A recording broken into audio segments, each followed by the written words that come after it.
6 വർഷക്കാലമായി നമ്മുടെ പ്രദേശത്ത് മാലിന്യ സംസ്കരണം എന്ന പേരിൽ ഫ്രഷ്കട്ട് എന്ന സ്ഥാപനം പ്രവർത്തിച്ചു വരുന്നതിൻ്റെ അനന്തരഫലമായി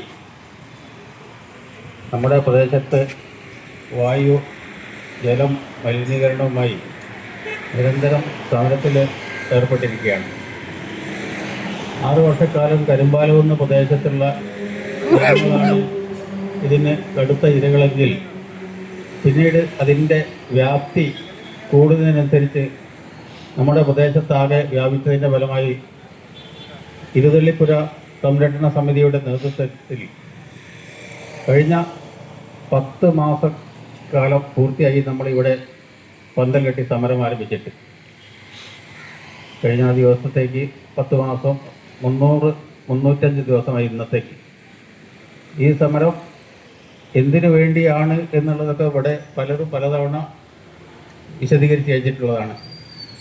ഇപ്പോൾ നമുക്കിവിടെ നമ്മുടെ നാട്ടിലാകെ അശാന്തി പരത്തിക്കൊണ്ട് നമ്മുടെ പ്രദേശത്ത് നമ്മുടെ ശുദ്ധവായു ശുദ്ധജലവും ലഭിക്കുന്നതിന് വേണ്ടി പൗരൻ്റെ ജന്മാവകാശം പ്രകൃതിയുടെ വരദാനമായ ജലവും വായുവും മലിനമാക്കുന്നതിനെതിരെ ജനകീയ സമരം, ജനാധിപത്യ രീതിയിൽ സമരം നടത്തിയതിൻ്റെ പേരിൽ നമ്മുടെ പ്രദേശത്തെ ഒരുപാട് കുടുംബനാഥന്മാർ